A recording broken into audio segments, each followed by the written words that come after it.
Hello မင်္ဂလာပါဒီနေ့ကတော့ဆီယမဆူဆန်းနာမင်းတည်ဆိုထားတဲ့ကိုရမမဘူးဆိုရင်ဖျားတချင်းနေပေါ့နော်ဆိုချင်ပါတယ်တိတ်တော့မရဘူးပေါ့နော်ခေါင်းစဉ်ရောတန်စဉ်ရောလွဲလိမ့်မယ်နားလည်ပြကြပါလို့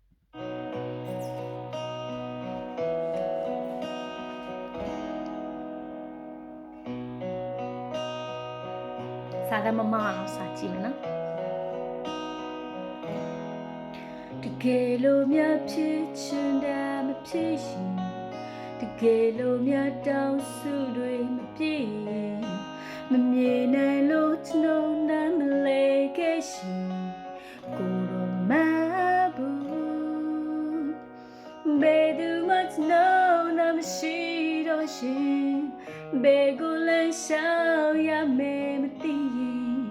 မထင်မှပဲဆုံးရှုံးမှုတွေရှိရင်ကိုတော့မဘူးကိုတော့ကောင်းမြတ်ကြောင့်ချီးမွမ်းနေမယ်ကိုတော့အချနောင်ပြမရဲ့ပါကျွန်တော်နဲ့ဖြစ်လာခဲ့တဲ့မြတ်ကောင်းဆုံးပါတခင်ရဲ့အိုဘဝရဲ့ဆိုးဆုံးတွေ့ကြုံလေဒီမြေရဲ့ဘူးတော်ရဲ့သစ္စာကျွန်တော်စကားကိုမပြောမိလို့ဆုံးတဲ့နေသူကျွန်တော်ကိုချစ်သူ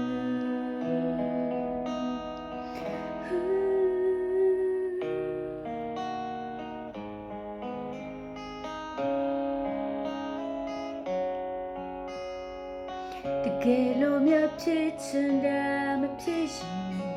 တကယ်လို့မြတ်တောင်းစုတွေမပြည့်ရင်မမြင်နိုင်လို့ကျွန်တော်နားမလဲခဲ့ရှင်ကိုတော့မဘူးဘယ်သူမှကျွန်တော်နားမရှိတော့ရှင်ဘယ်ကိုလဲရှောင်ရမယ်မသိရင်မထင်မှပဲဆုံးရှုံးမှုတွေရှိရင်ကိုတော့မဘူး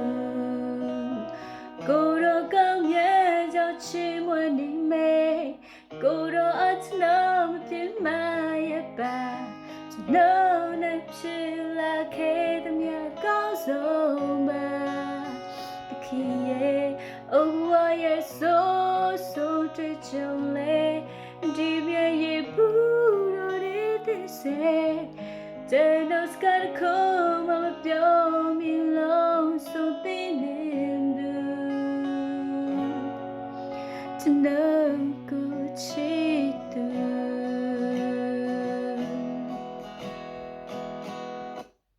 ကျမ်းမာရဲ့သူတိုင်းဖြတ်ခင်ကောင်းပြပါစေလို့